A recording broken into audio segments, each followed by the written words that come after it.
الحمد لله نحمده ونستعينه ونؤمن به ونتوكل عليه ونعوذ بالله من شرور أنفسنا ومن سيئات أعمالنا من يهده الله فلا مضل له ومن يضلل فلا هادي له وأشهد أن لا إله إلا الله وحده لا شريك له وأشهد أن محمدا عبده ورسوله أرسله بالهدى ودين الحق ليظهره على الدين كله ولو كره المشركون اللهم صل على محمد وعلى آل محمد كما صليت على إبراهيم وعلى آل إبراهيم إنك حميد مجيد اللهم بارك على محمد وعلى آل محمد كما باركت على إبراهيم وعلى آل إبراهيم إنك حميد مجيد أما بعد فإن خير الحديث كتاب الله وخير الهدي هدي محمد صلى الله عليه وسلم وشر الأمور محدثاتها وكل محدثة بدعة وكل بدعة ضلالة أعوذ بالله من الشيطان الرجيم بسم الله الرحمن الرحيم يا أيها الذين آمنوا اتقوا الله حق تقاته ولا تموتن إلا وأنتم مسلمون يا أيها الناس اتقوا ربكم الذي خلقكم من نفس واحدة وخلق منها زوجها وبث منهما رجالا كثيرا ونساء واتقوا الله الذي تساءلون به والأرحام إن الله كان عليكم رقيبا يا أيها الذين آمنوا اتقوا الله وقولوا قولا سديدا يصلح لكم أعمالكم ويغفر لكم ذنوبكم ومن يطع الله ورسوله فقد فاز فوزا عظيما بسم الله الرحمن الرحيم وجعلنا نومكم سباتا وجعلنا الليل لباسا وجعلنا النهار معاشا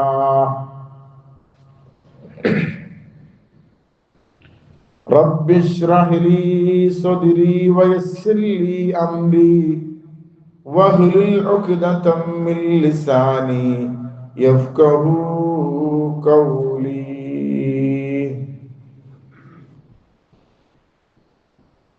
ബഹുമാന്യ സത്യവിശ്വാസികളെ, വിശ്വാസിനികളെ,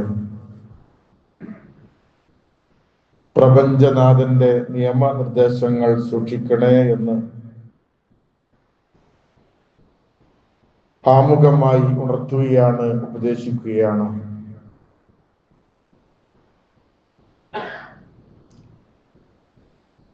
രാവും പകലും അത് മാറി മാറി വരുമ്പോഴാണ് ദിവസങ്ങളും ആഴ്ചകളും മാസങ്ങളും വർഷങ്ങളുമൊക്കെ വഴിമാറുന്നത്. രാത്രിയും പകലും എന്നുള്ളത് അള്ളാഹുവിന്റെ ദൃഷ്ടാന്തങ്ങളാണ്.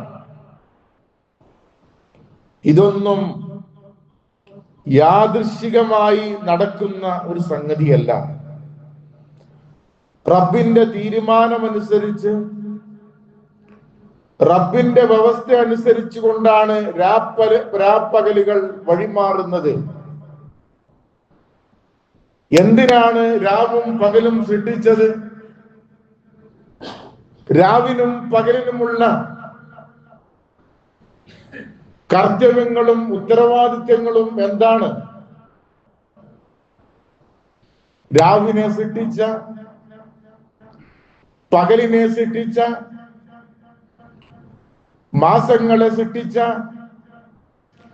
കാലങ്ങളെ സൃഷ്ടിച്ച റബ്ബ് പറയുകയാണ്, വഹുവല്ലദീ ജഅലൽ ലൈല ലിബാസാ, രാത്രിയെ അവൻ ഒരു വസ്ത്രമാക്കിയിരിക്കുന്നു, വന്നൗമ സുബാതാ, ഉറക്കിനെ ഒരു വിശ്രമവേളയാക്കിയിരിക്കുന്നു, വജഅൽന നഹാറ നുശൂറാ, പകലിനെ എഴുന്നേറ്റ് പ്രവർത്തിക്കാനും വ്യാപാര യോഗമാക്കുകയും ചെയ്തിരിക്കുന്നു. രാത്രി വിശ്രമിക്കാനുള്ളതാണ്, ഉറങ്ങാനുള്ളതാണ്, പകല് അധ്വാനിക്കാനുള്ളതാണ്. സഹോദരങ്ങളെ, ആധുനിക ലോകത്ത് ജീവിക്കുന്ന മുഴുവൻ ആളുകളും മനസ്സിലാക്കേണ്ട ഒരു വസ്തുതയുണ്ട്. എത്ര പ്രയാസങ്ങൾ ഉണ്ടായാലും, എത്ര ബുദ്ധിമുട്ടുകൾ ഉണ്ടായാലും, തളർച്ചയുണ്ടായാലും, ഒന്ന് ഉറങ്ങി എഴുന്നേറ്റാൽ എല്ലാം മാറും എന്നതാണ് വസ്തുത. വിശുദ്ധ ഖുർആൻ പറഞ്ഞു, വജഅൽനാ നൗമകും സുബാതാ, നിങ്ങളുടെ ഉറക്കിനെ ഞാൻ വിശ്രമിക്കാനുള്ള ഒരു വേളയായി സംവിധാനിച്ചിരിക്കുന്നു. വജഅൽനൽ ലൈല ലിബാസാ, രാത്രിയെ ഒരു വിരിപ്പെന്നോണം, പുതപ്പെന്നോണം, ശാന്തമായി സമാധാനമായി സ്വസ്ഥമായി ജീവിക്കാൻ ഉതകുന്ന രൂപത്തിലാണ് സംവിധാനം. വജഅൽനൻ നഹാറ മആശാ, പകൽ സമയം മഈശത്ത് കണ്ടെത്താനാണ്, കുടുംബത്തിന് വേണ്ടി, വരുമാനത്തിന് വേണ്ടി, സാമ്പത്തിക ഭദ്രതയ്ക്ക് വേണ്ടി അധ്വാനിക്കാനാണ് പകലിനെ സംവിധാനിച്ചത് എന്ന് പകലിനെയും രാത്രിയെയും സൃഷ്ടിച്ച റബ്ബ് ഉണർത്തുന്നു. ഉറക്കം എന്നുള്ളത് ശരീരത്തിനും മനസ്സിനും വിശ്രമം നൽകാനുള്ളതാണ്. ആരോഗ്യത്തിനും ഉണർവിനും ഉറക്ക് അനിവാര്യമാണ്. 7 മണിക്കൂർ ഉറങ്ങിയാൽ അവന് കൃത്യമായി കൊണ്ട് അവന്റെ ജീവിതം താളം തെറ്റാതെ മുന്നോട്ട് കൊണ്ടുപോകാൻ കഴിയും. തലച്ചോറിന് യുവത്വം നിലനിർത്തണമെങ്കിൽ ഒരു ദിവസം 7 മണിക്കൂറെങ്കിലും ഒരാൾ ഉറങ്ങിയിരിക്കണം. ഉറക്കമുണ്ടായെങ്കിൽ ഓർമ്മശക്തിയും പ്രവർത്തനങ്ങളിൽ, കർമ്മങ്ങളിൽ ഉത്സാഹവും ഉണ്ടാകുകയുള്ളൂ. നമുക്കറിയില്ലേ, രാത്രി ഉറക്കമൊഴിച്ചു കഴിഞ്ഞാൽ എന്തിനും കഴിയാത്ത രൂപത്തിൽ ഉത്സാഹമില്ലാതെ ഉറക്കച്ചടവുമായി കൊണ്ട് നമ്മൾ അനുഭവിക്കുന്ന അവസ്ഥ നമുക്കറിയാമല്ലോ. അള്ളാഹുവിന്റെ അനുഗ്രഹമാണ് ഉറക്ക്. ഉറങ്ങാൻ കഴിയുക എന്നത് ഏറ്റവും വലിയ അനുഗ്രഹമാണ്. മാനസികമായിട്ടുള്ള പിരിമുറുക്കങ്ങളും ടെൻഷനുകളും ഉണ്ടെങ്കിൽ ഉറങ്ങാൻ കഴിയില്ല.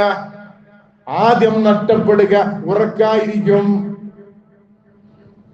നമ്മളൊരു മാനസിക ആരോഗ്യ വിദഗ്ധന്റെ അടുത്തേക്ക് പോയാൽ അവർ എഴുതുന്ന ടാബ്ലറ്റിൽ ഉറക്കത്തിനുള്ള മരുന്നുണ്ടാകും. അതൊന്നുമില്ലാതെ സമാധാനത്തോടെ കൂർക്കം വലിച്ച് ഉറങ്ങാൻ നമുക്ക് കഴിയുക എന്നത് അള്ളാഹുവിന്റെ അനുഗ്രഹങ്ങളാണ്.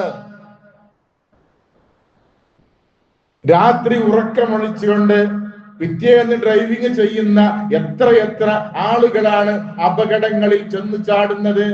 നമുക്ക് ചുറ്റുമുള്ളതാണ്. വാഹനം പാളിപ്പോകുന്നു, അതിന്റെ നിയന്ത്രണം നഷ്ടപ്പെടുന്നു. നന്നായി ഉറങ്ങിയാൽ ബിപിയും പ്രമേയവും കുറയുകയും രോഗപ്രതിരോധ ശേഷി കൂടുമെന്ന് ആരോഗ്യ വിദഗ്ധർ വിലയിരുത്തുന്നു.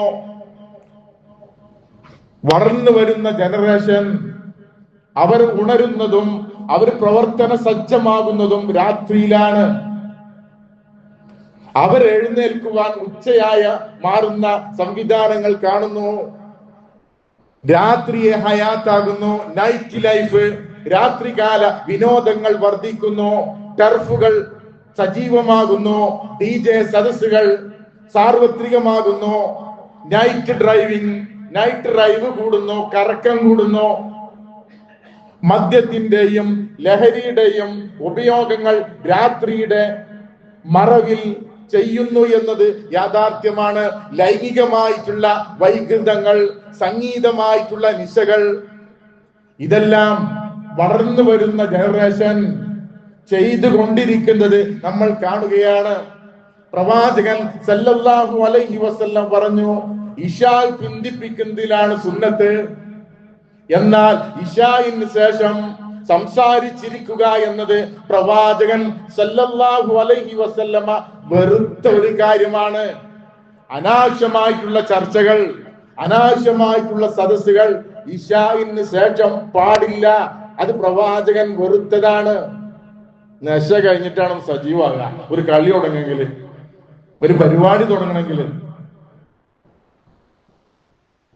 പ്രവാചകൻ സല്ലല്ലാഹു അലൈഹി വസല്ലമയുടെ നിർദ്ദേശം പാലിച്ചെങ്കിലേ ആരോഗ്യമുള്ള ഒരു മനസ്സിന്റെയും ശരീരത്തിന്റെയും ഉടമയായി മാറുക. വൈകി ഉറങ്ങിക്കഴിഞ്ഞാൽ രാത്രി നമസ്കാരം പതിവാക്കാൻ സാധിക്കില്ല. സുബൈക്ക് എഴുന്നേൽക്കാൻ കഴിയില്ല.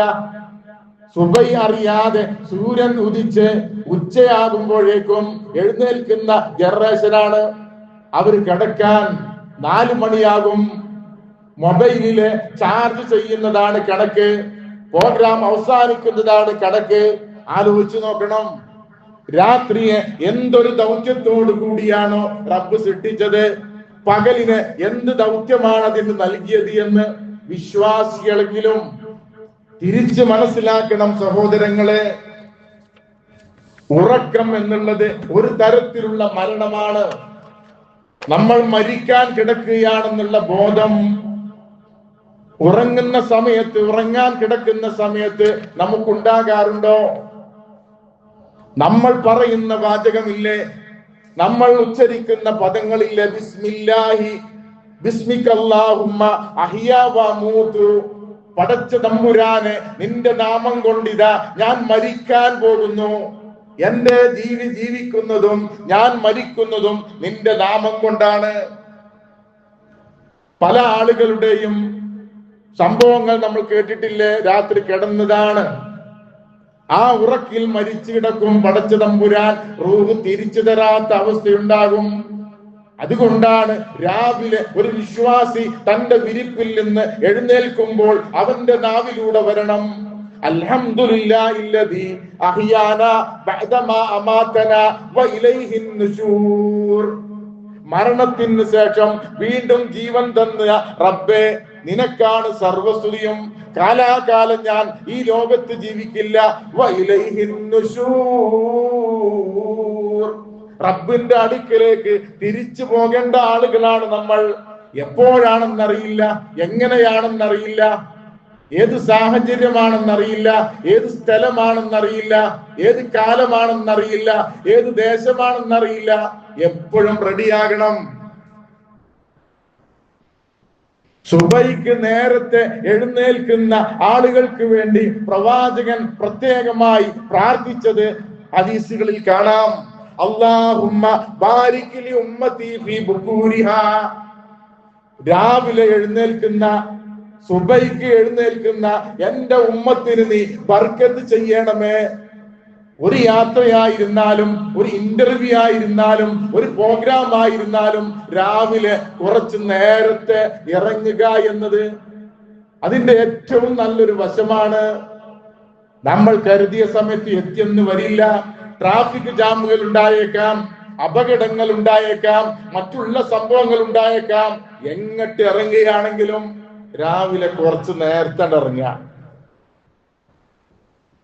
രാവിലെ എഴുന്നേൽക്കുന്ന ആളുകൾക്ക് അനുഗ്രഹങ്ങൾ ഉണ്ടാകുമെന്ന് റസൂല് പറഞ്ഞു.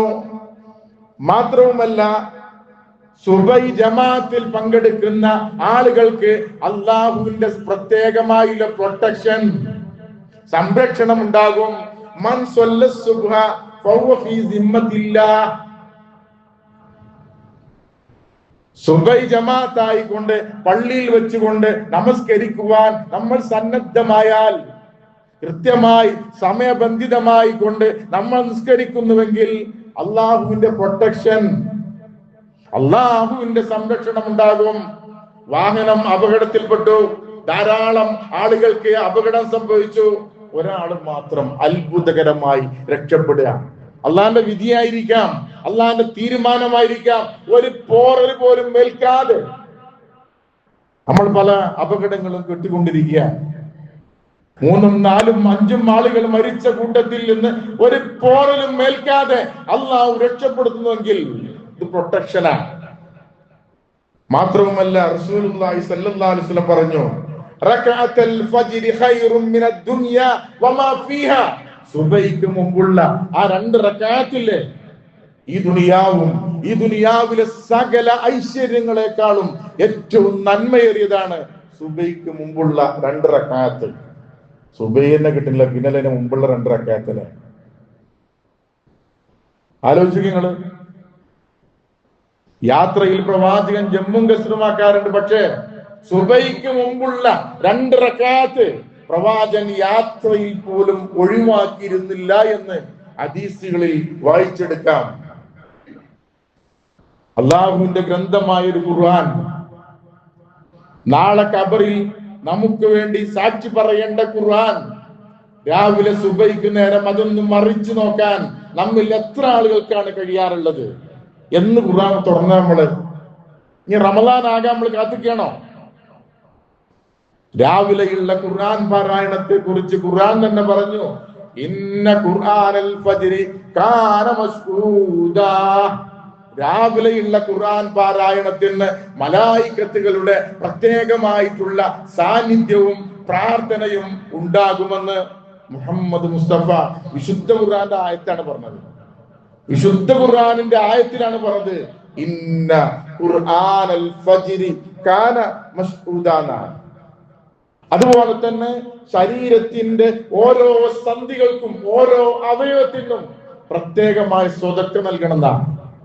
കണ്ണായാലും കാതായാലും മൂക്കായാലും അതുപോലെ കൈകാലുകളായിരുന്നാലും അതിനൊക്കെ പ്രത്യേകമായിട്ട് നമ്മൾ സ്വതക്ക കൊടുക്കണമെന്നാണ്.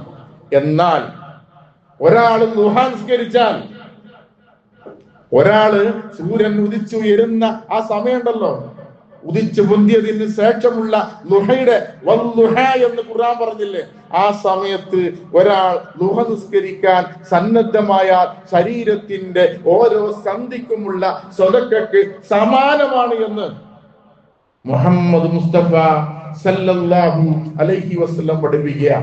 ലുഹ നിസ്കാരത്തെ കുറിച്ച് പ്രവാചകന്റെ പദപ്രയോഗം എങ്ങനെ അറിയങ്ങള്? സ്വലാത്തുൽ അവ്വാബീന. എങ്ങനെ? സ്വലാത്തുൽ അവ്വാബീന, ഖേദിച്ച് മടങ്ങുന്ന തൗബ ചെയ്യുന്ന ആളുകളുടെ നിസ്കാരം എന്നാണ്. ളുഹ നിസ്കാരം സഹോദരങ്ങൾ, ഇതൊക്കെ ചെയ്യണം, നമ്മള് ചെയ്യാൻ ശ്രമിക്കണം. നമ്മള് ഫർള് തന്നെ കൃത്യമായി പലപ്പോഴും നമുക്ക് നിസ്കരിക്കാൻ കഴിയാറുണ്ടോ എന്ന് നമ്മൾ നമ്മോട് ചോദിക്കുക. നമ്മൾ അലസരായി, നമ്മൾ അശ്രദ്ധയില് നമ്മൾ ജീവിക്കുമ്പോൾ ഏത് നിമിഷമാണ് അള്ളാഹു നമ്മെ തിരിച്ചു വിളിക്കുക എന്നുള്ള ബോധം എപ്പോഴും നമുക്കുണ്ടാകണം. പകല് മഈഷത്ത് കണ്ടെത്താനുള്ളതാ, അധ്വാനിക്കാനുള്ളതാ, കടന്നുറങ്ങാനില്ല. സാധാരണ പറയാറുണ്ട്, പകൽ ഉറങ്ങണ പെണ്ണിനെയും രാത്രി ഉറങ്ങണ നായിനെയും പെരേക്ക് പറ്റൂല. പകല് എന്ന് പറഞ്ഞാൽ ഉറങ്ങാനുള്ളതല്ല, വിശ്രമിക്കാനുള്ളത്. രാത്രി നൈറ്റ് ഡ്യൂട്ടി എടുക്കുന്ന ആൾക്കാർക്ക് പകൽ ഉപയോഗിക്കാം. ഖുർആൻ പറഞ്ഞത് നിങ്ങള് മഈഷത്ത് കണ്ടെത്താനാണ് പകല്. കൃത്യമായിട്ടുള്ള പ്ലാനിങ് വേണം. ഒരു ദിവസം എങ്ങനെ നമ്മൾ വിനിയോഗിക്കണം, എന്തെല്ലാം നമുക്കൊരു ദിവസം ചെയ്യാനുണ്ട് എന്ന് പ്ലാൻ ചെയ്യണം. എങ്ങോട്ടെല്ലാം പോകണം, ഏതിലെല്ലാം അറ്റൻഡ് ചെയ്യണം, എന്തെല്ലാം കാര്യങ്ങൾ പൂർത്തിയാക്കണം. കൃത്യമായിട്ടുള്ള വെൽ പ്ലാനിങ് വേണം. അതിൽ ഏതെല്ലാം കാര്യങ്ങൾ ആദ്യം ചെയ്യണം, മുൻഗണന നൽകണം, ഏതെല്ലാം മാറ്റിവെക്കാം, കൃത്യമായിട്ട് നമ്മൾ കുറിച്ചിടണം. പ്രവാചകൻ സല്ലല്ലാഹു അലൈഹി വസല്ലമ ഹിജ്റ പോകുമ്പോൾ അദ്ദേഹം കാണിച്ചൊരു വെൽ പ്ലാനിങ് ഉണ്ട്. എങ്ങനെയാണ് വീട്ടിൽ നിന്നിറങ്ങേണ്ടത്, ആരെയാണ് വിരിപ്പിൽ കിടത്തേണ്ടത്, എവിടെയാണ് തങ്ങേണ്ടത്, ആരാണ് ഭക്ഷണം കൊണ്ടുവരേണ്ടത്, ആരാണ് സഹായിയായി കൂടെ വരേണ്ടത്, ഏത് മാർഗത്തിലൂടെയാണ് ശത്രുക്കളുടെ കണ്ണിലൂടെ പെടാതെ പോകാൻ കഴിയുക. സാധാരണ പോണ ആ വഴിയിൽ നിന്ന് മാറി പ്രവാചകൻ പോയി. Well planning. ഇത് നമ്മുടെ ജീവിതത്തിൽ വേണം. ഏത് റൂട്ടിലൂടെ പോകണം, എപ്പോഴെത്തണം, എവിടെയാണ് ട്രാഫിക് കുറഞ്ഞ ഏരിയ, എയിലെ പോയാൽ നമുക്ക് നിസ്കരിക്കാൻ കഴിയും, ഇതെല്ലാം കൃത്യമായിട്ട് ജീവിതത്തിൽ ഉണ്ടാകണമെന്നാണ് പ്രവാചകൻ സല്ലല്ലാഹു അലൈഹി വസല്ലമയുടെ നിർദ്ദേശം. തവക്കുലാക്കിയാൽ മാത്രം പോരാ, ഹാർഡ് വർക്ക് കൂടി വേണം. എല്ലാം പടച്ചോനെ ഏൽപ്പിച്ച് പടച്ചോൻ തരുന്ന് കാത്തിക്കാൻ പാടില്ല. ഉമറുല്ലാന്റെ കാലഘട്ടത്തിൽ ഒരു കൂട്ടം ആളുകൾ പള്ളിയിൽ നിന്ന് സുബ്ഹാനല്ലാഹ്, അൽഹംദുലില്ലാഹ്, അല്ലാഹു അക്ബർ, തസ്ബീഹ്, തഹ്ലീലുമായി അവരിങ്ങനെ വട്ടത്തിൽ ഹൽക്ക സൃഷ്ടിക്കുക. കുറെ നേരം ഉമറുല്ലാൻ ശ്രദ്ധിച്ചു, ആദ്യാണ് വിട്ട്. പടച്ചോൻ ആകാശത്ത് സ്വർണ്ണം വെള്ളിയൊന്നും ഇറക്കിയരില്ല. പോയി അധ്വാനിച്ചോളി. ഒന്നുമില്ലെങ്കിലും ഒരു കയറെടുത്ത് കാട്ടിൽ പോയി, മലയിൽ പോയി ഒരു കെട്ട് വിറക് കൊണ്ടുവന്ന് അങ്ങാടി കൊണ്ട് വിറ്റാളി. യാചിച്ചു പോണ്ട, പായേരം പറയണ്ട, ആവലാതി പറയണ്ട, ഒരാളെ മുമ്പിൽ കൈ നീട്ടണ്ട. ഭൂമിയിലൂടെ സഞ്ചരിക്കണം. നിസ്കാരം കഴിഞ്ഞാൽ പോലും, ജുമ കഴിഞ്ഞാൽ പോലും ഖുർആൻ പറഞ്ഞ അങ്ങനെ,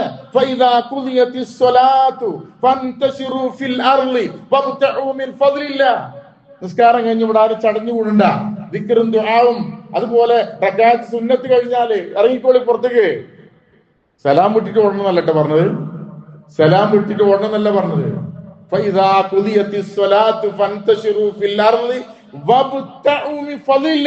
നിങ്ങൾക്ക് ജീവിക്കാനുള്ള ജീവിത ഉപാധികൾ ഈ ഭൂലോകത്ത് അള്ളാഹു സംവിധാനിച്ചിട്ടുണ്ട്. അങ്ങോട്ട് പോണം, അത് കണ്ടെത്തണം. തവക്കുല് മാത്രം പോരാ, ഹാർഡ് വർക്കും കഠിനാധ്വാനം വേണം. എത്ര യുവാക്കളുണ്ട് ആഗ്രഹിച്ച ജോലി കിട്ടാത്തതിന്റെ പേരിൽ, ആഗ്രഹിച്ച വിസ കിട്ടാത്തതിന്റെ പേരിൽ നാടിനും വീടിനും സമൂഹത്തിനും തലവേദനയായി, ഭാരമായി, എന്തിന് ഏതിനും മാനി ബാപ്പാനെ അവലംബിക്കുക. അധ്വാനിക്കാനുള്ള ആരോഗ്യമുണ്ട്, ശേഷിയുണ്ട്, കഴിവുണ്ട്, ചെയ്യാൻ പറ്റുന്ന ജോലിയുണ്ട്. ഇന്നതെ കിട്ടുമെന്ന് ആഗ്രഹിക്കരുത്. ഏത് ജോലിക്കും അതിൻ്റെതായിട്ടുള്ള മഹത്വമുണ്ട്, അതിൻ്റെതായിട്ടുള്ള മാന്യതയുണ്ട്. ഹലാലായിരിക്കണം, സമ്പാദിക്കുന്നത് ഹലാലായിരിക്കണം. കുറുക്കു വഴിയിലൂടെ അധ്വാനിക്കാതെ യുസ്റിലൂടെ, മൈസറായി, ചൂതാട്ടത്തിലൂടെ ഒരാള് വഞ്ചിച്ചുകൊണ്ടായിരിക്കരുത് മുതലുണ്ടാക്കേണ്ടത്. അധ്വാനിച്ചുകൊണ്ട് മഈഷത്ത് കണ്ടെത്തണം. ടൈം മാനേജിനെ കുറിച്ച് പറഞ്ഞു, നിസ്കാരത്തെ കുറിച്ച് ഖുർആൻ പറഞ്ഞെന്താ നിങ്ങള്, ഇന്ന സ്വലാത്ത കാനത്ത് അലൽ മുഅ്മിനീന കിതാബം മൗഖൂതാന. വക്ത് നിർണയിച്ച, സമയം നിർണയിച്ച ആരാധന തോന്നുമ്പോൾ ചെയ്യല്ലേ. അസ്ർവാങ്ക് കൊടുക്കാൻ കാത്തിക്കല്ലേ ലോറിസ്കരിച്ചാണ്. കള്ളാവെന്നുള്ള ഏർപ്പാടൊന്നും ഇസ്ലാമിലില്ല. ഒരു വെടിക്ക് 5 കൂടി, ഒരു ഒന്നുവിനെല്ലാം കൂടി ഒന്നിച്ച് സ്കരിക്കണ പരിപാടിയല്ല. നിങ്ങൾ ആലോചിച്ച് നോക്കി, യാത്രക്കാർക്ക് ജമ്മയ്യ, കസ്റയ്യ, ചുരുക്കി സ്കരിക്കുക, കൂട്ടി സ്കരിക്കുക, ഒഴിവാക്കണ പരിപാടിയില്ല. ഒരു തലവേദന വരുമ്പോഴ്, ചെറിയൊരു അസുഖം വരുമ്പോഴ് നിസ്കരിക്കൂല. നമ്മള് ഭയങ്കര വസ്വാസാപ്പോ നിസ്കാരക്കുപ്പല്ല. പെണ്ണുങ്ങൾ പറഞ്ഞ വാചക, കല്യാണായാലും തക്കാരായാലും അതുപോലെ തന്നെ മറ്റുള്ള ആൾക്കൂട്ടമാണെങ്കിലും നിസ്കാരക്കുപ്പല്ല നിസ്കരിച്ചാലേ. ഒരു പെണ്ണ് എങ്ങനെയാണ് പുറത്തേക്ക് ഇറങ്ങേണ്ടത്? മാന്യമായി പുറത്തേക്ക് ഇറങ്ങുന്ന ഒരു പെണ്ണിനെ സംബന്ധിച്ചിടത്തോളം നിസ്കാരത്തിന്റെ ആവശ്യമില്ലല്ലോ. മുഖവും മുൻകൈയും മറച്ച് അങ്ങനെ ഇറങ്ങാവുന്ന, പള്ളിക്ക് വരുമ്പോ മാത്രം അബായിട്ട് പോന്നാ പോരാ. വല്ലാത്ത അബായാണ് ഇപ്പൊ. അതിന്റെ ഇടയിൽ കൂടെ സ്വർണത്തിന്റെ ചെയിന് പുറത്തേക്ക്, ഏത് പർദ്ദന്റെ ഉള്ളിൽ കൂടെ നിങ്ങളുടെ മാറിലൂടെ മുഖമക്കനെ താത്തിയിടണം. കൃത്യമായി ഖുർആൻ പറയാ. അപ്പൊ മാന്യമായി വസ്ത്രം ധരിക്കുന്ന ഒരു പെണ്ണിനെ സംബന്ധിച്ചിടത്തോളം നിസ്കാര കുപ്പായില്ല എന്ന് പറയാൻ പറ്റൂല. ബാത്റൂം അല്ലാത്ത മുഴുവൻ സ്ഥലങ്ങളും പള്ളികളാണെന്ന. എവിടെ നിസ്കരിക്കാന്ന? കബറിൽ നിസ്കരിക്കാൻ പാടില്ല, കബറിലേക്ക് തിരിഞ്ഞ് നിസ്കരിക്കാൻ പാടില്ല. അല്ലാത്ത മുഴുവൻ സ്ഥലത്തും ഭൂമിയിൽ എവിടെ നിസ്കരിക്കാന്ന? എങ്ങനെ നിസ്കരിക്കാന്ന? നിൽക്കാൻ കയ്യിൽ ഇരുന്നോട്ടെ, ഇരിക്കാൻ കയ്യിൽ കടന്നോട്ടെ, എങ്ങനെയാണോ കഴിയുന്നെച്ചാല് അങ്ങനെ അത് ചെയ്യണം. ഇന്ന സ്വലാത്ത കാനത്ത് അലൽ മുഅ്മിനീന കിതാബൻ മൗഖൂതാന. അബൂലുഹുറത്തിന്റെ കുത്തേറ്റുകൊണ്ട് പിടയുന്ന ഉമർ റളിയല്ലാഹു അൻഹു, അദ്ദേഹത്തിന് ഇടയ്ക്കിടെ ബോധം വരുന്ന, ഇടയ്ക്ക് ബോധം നഷ്ടപ്പെടുക. ബോധം വരുമ്പോൾ ചോദിക്കണം, എന്താ പറയുക, ഉമർദാനു നിസ്കരിച്ചോ? നിസ്കരിച്ചോ? വീട്ടിലേക്ക് കയറി വരുന്ന ഗൃഹനായകന്മാർ ചോദിക്കാറുണ്ട് പെണ്ണുങ്ങളോട്, കുട്ടികൾ ചോറൊക്കെ വെച്ചിട്ടാ കിടന്നത്? നിങ്ങൾ എപ്പോഴും ചോദിച്ചിട്ടുണ്ടോ കുട്ടികൾ നിസ്കരിച്ചിട്ടുണ്ടോന്ന്?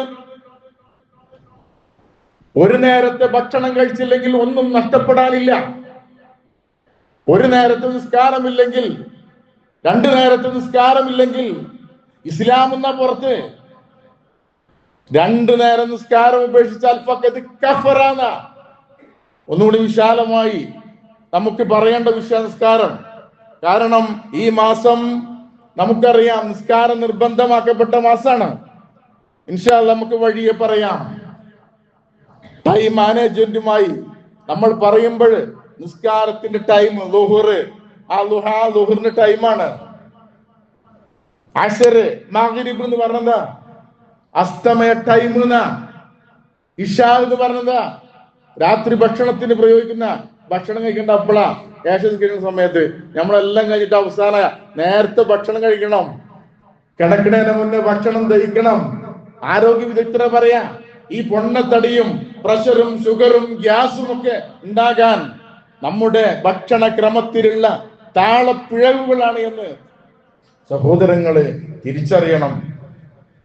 അതുപോലെ പ്രവാചകൻ പറഞ്ഞു, തുടർച്ചയായി ജുമയിലും ജമാഅത്തിലും പങ്കെടുക്കാതിരുന്നാൽ നിങ്ങളുടെ ഹൃദയത്തിന് സീൽ വെക്കുന്ന, തോന്നുമ്പോൾ പള്ളിക്കുന്ന പോരാ, എല്ലാവിധ സംവിധാനങ്ങളും സൗകര്യങ്ങളും ഒത്തിണങ്ങുമ്പോൾ മാത്രം ജുമഅത്തും ജമാഅത്തിനും വന്നാ പോരാ. കൃത്യമായി പള്ളിയിലേക്ക് വന്നില്ലെങ്കിൽ, ജമാഅത്തിൽ പങ്കെടുക്കുന്നില്ല എങ്കിൽ, ജുമയിൽ പങ്കെടുക്കുന്നില്ല എങ്കിൽ നിങ്ങളുടെ ഹൃദയത്തിന് സീൽ വെക്കുന്ന, ഇതിനൊന്നും കയറൂല. ഒരു ആയത്ത് കേട്ടിട്ടോ, ഒരു ഹദീസ് കേട്ടിട്ടോ, ഒരു സംഭവം കേട്ടിട്ടോ ദേ വന്നു ദേ പോയി, മനസ്സിലൊന്നും ഉണ്ടാവില്ല, മനസ്സ് സ്വീകരിക്കൂല എന്നാ. സഹോദരങ്ങളെ ശ്രദ്ധിക്കേണ്ടതുണ്ട്. പ്രത്യേകിച്ച് അസ്ർ നിസ്കാരം. സുബയും ഇശായിനേക്കാൾ ഉപരിയായി നഷ്ടപ്പെടുന്ന നിസ്കാരമാണ് അസ്ർ. ഖുർആൻ പറഞ്ഞത് എങ്ങനെ? നിങ്ങള് ആഫിളു അലസ്സലാത്തി വസ്സലാത്തിൽ വുസ്ത, മധ്യമ നിസ്കാരം പ്രത്യേകം ശ്രദ്ധിക്കണം. ഒന്ന് ചോറൊക്കെ വെച്ചൊന്ന് കടന്നാല് അസ്ർ ടീം, പിന്നെ മഗ്രിബിന് എണീക്കുക. യാത്രയിലൊക്കെ നഷ്ടപ്പെടാൻ സാധ്യതയുള്ള നിസ്കാരം അസ്റ. സഹോദരങ്ങളെ ശ്രദ്ധിക്കുക. അതുപോലെ തന്നെ നന്മകൾ പതിവാക്കുക. റമദാന് മാത്രം കാത്തിക്കേണ്ട ഖുർആൻ എടുക്കാന്, റമദാൻ മാത്രം കാത്തു നിൽക്കേണ്ട രാത്രി നിസ്കരിക്കാന്. പ്രവാചകൻ സല്ലല്ലാഹു അലൈഹി വസല്ലമ ഒരിക്കൽ ചോദിച്ചു, മൻ അസ്ബഅ മിൻകും സ്വായിമ, ഇന്ന് നോമ്പ് വെച്ചോൽ ആരുണ്ട്? റമദാനിലല്ല ചോദിച്ചത്, അല്ലാത്തൊരു സമയത്താ ചോദിച്ചത്. അബൂബക്കർ റളിയല്ലാഹു അൻഹു പറഞ്ഞു, അനാ, ഞാൻ നോമ്പ് വെച്ചിട്ടുണ്ട്. ഫമൻ തബിഅ മിൻകുമുൽ യൗമ ജനാസ, ഇന്നൊരു ജനാസയെ അനുഗമിച്ച ആൾക്കാരാരാ? അനുഗമിക്കലാണ് സുന്നത്ത്, കാണലല്ല, കാണാൻ തിരക്കലല്ല, കണ്ടുകാണ്ട് പോരലല്ല. അവിടെ പോയിട്ട് ആ മയ്യത്തിനെ പിന്തുടരുക. ഖബറടക്കുന്നവരെ കാത്തു നിന്നാൽ 2 ഖീറാത്ത് പ്രതിഫലുണ്ട്. നമ്മക്ക് ഒഴിവുണ്ടേ? പള്ളിക്കാട്ടിക്ക് ആരാ പോരുന്നത്? പള്ളിയിൽ നിന്ന് എല്ലാരും എസ്കേപ്പ് ആകാണ്. 2 ഖീറാത്ത് ഉഹുദ് മലയോളം പുണ്യമുണ്ടെന്ന് പറഞ്ഞു. സീസണില്ല നന്മകൾക്ക്. ഫമൻ അത്അമ മിൻകുമുൽ യൗമ മിസ്കീനൻ, ഇന്ന് ഒരു പാവപ്പെട്ട ഒരു ഭക്ഷണം കൊടുത്തവൻ ആരുണ്ട്?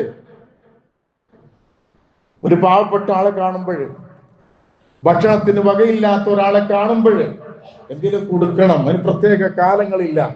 ഫമൻ ആദ മിൻകുമുൽ യൗമ മരീല, ഒരു രോഗിയെ സന്ദർശിച്ചവൻ. പാലിയേറ്റീവിന്റെ പ്രവർത്തനങ്ങൾ പ്രശംസനീയമാണ്. 15-ാം തീയതി എല്ലാ മേഖലകളിലും കലക്ഷൻ നടത്തി വരാറുണ്ട്. അതൊക്കെ വളരെ പുണ്യമുള്ള കാര്യമാണ്. അതിനൊട്ടും പിന്നോട്ട് പോകരുത്. നന്മകൾ ചെയ്യാൻ പ്രത്യേകമായ സീസണില്ല, സമയമില്ല, എപ്പോഴും ചെയ്യണം. ഒരാളെ കാണുമ്പോൾ ഒന്ന് പുഞ്ചിരിക്കുക എന്നുള്ളത് തൊലാഖത്തിൽ വജയ. അവനാന്റെ ഗ്രൂപ്പുകാരെ, അവനാന്റെ സംഘടനക്കാരെ കാണുമ്പോൾ മാത്രം തിരിച്ചാ പോരാ.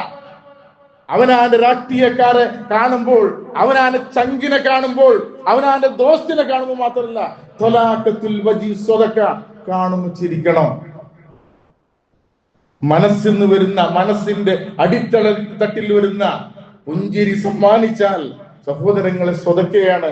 അതുകൊണ്ട് രാവിനെയും പകലിനെയും സംവിധാനിച്ചതും അതിന്റെ ദൗത്യവും വിശുദ്ധ ഖുർആൻ ഓർമ്മപ്പെടുത്തുമ്പോൾ അതിൻ്റെതായ ദൗത്യം നിർവഹിച്ചുകൊണ്ട് രാപ്പകലുടെ വ്യത്യാസങ്ങളിൽ ഇന്ന ഫീ ഖൽഖിസ് സമാവാതി വൽ അർളി വഖ്തിലാഫിൽ ലൈലി വൻ നഹാരി ലആയാതുൻ ലിഉലിൽ അൽബാബ്, ബുദ്ധിയുള്ള ആളുകൾക്ക് രാവും പകലും മാറി വരുന്നതിൽ, കാലാവസ്ഥ വ്യതിയാനങ്ങളിൽ ഗുണപാഠമുണ്ട് എന്ന് ഖുർആൻ പറയുമ്പോൾ ആ ഗുണപാഠം ഉൾക്കൊണ്ടുകൊണ്ട് ഈ പുതുവർഷത്തിലൂടെ മുന്നേറുമ്പോൾ മരിക്കുമെന്നുള്ള ആ നഗ്നമായ സത്യം മുന്നിൽ കണ്ടുകൊണ്ട് പരലോകത്തിന് വേണ്ടി അധ്വാനിക്കുന്ന യഥാർത്ഥ ഭക്തന്മാരിൽ ഉൾപ്പെടാൻ നമുക്കെല്ലാവർക്കും അല്ലാഹു തൗഫീഖ് നൽകി അനുഗ്രഹിക്കുമാറാകട്ടെ.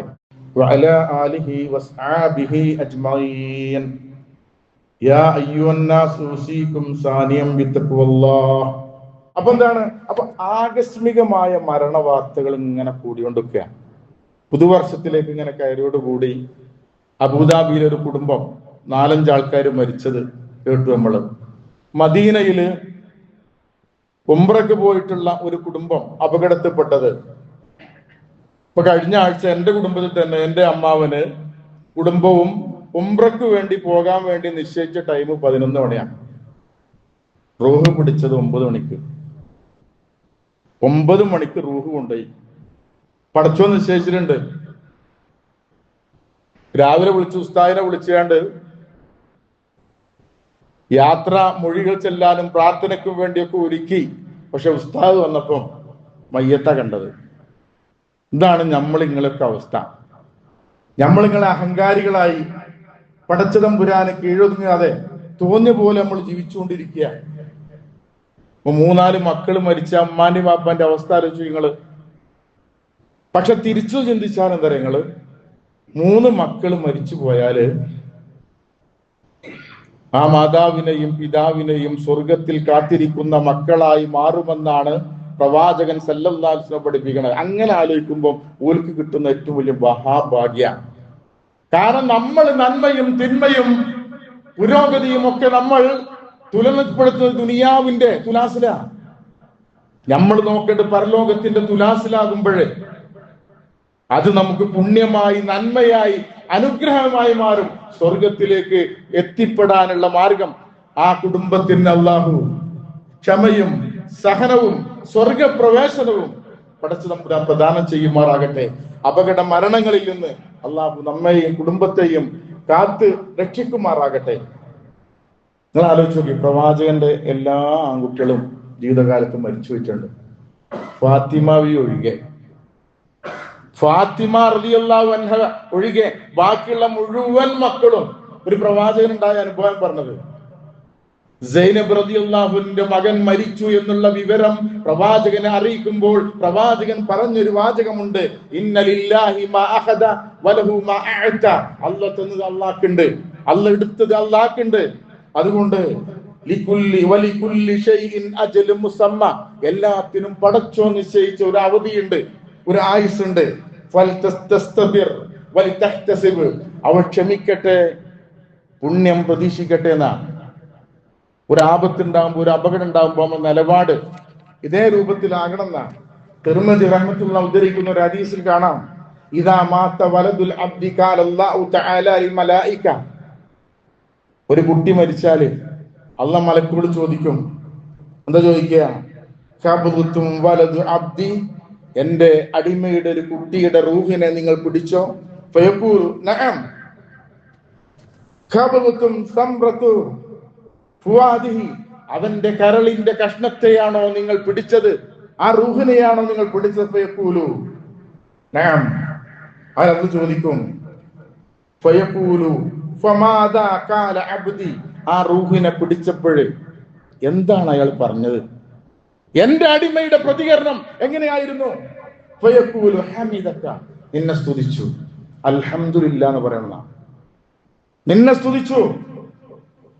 വഇസ്തർജ, ഇസ്തർജ എന്താ? ഇന്നാ ലില്ലാഹി വ ഇന്നാ ഇലൈഹി റാജിഊൻ എന്നുള്ള പദല്ലേ ഇസ്തർജ. ആ വചനം പ്രഖ്യാപിച്ചു. പടച്ചോൻ പറയാ, ഇബ്നു ലി അബ്ദി ബൈതൻ ഫിൽ ജന്ന, എന്റെ ആ അടിമക്ക് വേണ്ടി സ്വർഗത്തിൽ ഒരു ഭവനം നിർമ്മിക്കണം. വസമ്മൂഹു ബൈത്തുൽ ഹംദ്, ആ വീടിന് ബൈത്തുൽ ഹംദ്, സ്തുതിയുടെ വീടെന്ന് പേരിടാൻ അല്ലാഹ് പറയുന്ന ഹദീസാണ് ഞാൻ നിങ്ങളെ കേൾപ്പിച്ചത്. അതുകൊണ്ട് എപ്പോഴും നമ്മളിത് പരലോകം മുന്നിൽ കാണുമ്പോഴാണ് ഈ ദുനിയാവിലെ നഷ്ടങ്ങൾ നഷ്ടമല്ല, ഈ ദുനിയാവിലെ പ്രശ്നങ്ങൾ പ്രശ്നമല്ല എന്ന് പരലോകം മുന്നിൽ കാണുമ്പോഴേ നമുക്ക് ഉണ്ടാവുള്ളൂ. അതുകൊണ്ട് സഹോദരങ്ങളെ, നാളെ പരലോകത്ത് രക്ഷപ്പെടുന്ന യഥാർത്ഥ വിശ്വാസികളിൽ നമ്മെയും നമ്മുടെ കുടുംബത്തെയും അള്ളാഹു ഉൾപ്പെടുത്തി അനുഗ്രഹിക്കുമാറാകട്ടെ. നമ്മുടെ കൂട്ടത്തിൽ രോഗികളായി കിടക്കുന്ന മുഴുവൻ സഹോദരി സഹോദരങ്ങൾക്കും അള്ളാഹു ഷിഫ നൽകുമാറാകട്ടെ. നമ്മിൽ നിന്ന് മരണപ്പെട്ടു പോയ നമ്മുടെ മാതാപിതാക്കൾ, ബന്ധുമിത്രാദികൾ, ഉറ്റവർ, ഉടയവർ, നേതാക്കന്മാർ, ഗുരുനാഥന്മാർ എല്ലാവർക്കും അള്ളാഹു മഗ്ഫിറത്തും മർഹമത്തും നൽകി അനുഗ്രഹിക്കുമാറാകട്ടെ. എപ്പോൾ എവിടെ വെച്ച് അള്ളാഹു നമ്മെ തിരിച്ചു വിളിച്ചാലും കലിമത്തു തൗഹീദ് ഉച്ചരിച്ചുകൊണ്ട് സ്വർഗത്തിന്റെ അവകാശിയായി യാത്ര പോകാൻ നമുക്കെല്ലാവർക്കും അള്ളാഹു തൗഫീഖ് നൽകി അനുഗ്രഹിക്കുമാറാകട്ടെ. اللهم اغفر للمؤمنين والمؤمنات والمسلمين والمسلمات والأحياء منهم والأموات إنك مجيب الدعوات يا قاضي الحاجات. اللهم أجرنا من النار، اللهم أجرنا من النار، اللهم أجرنا من النار. توفنا مسلمين والحقنا بالصالحين. ربنا آتنا في الدنيا حسنة وفي الآخرة حسنة وقنا عذاب النار.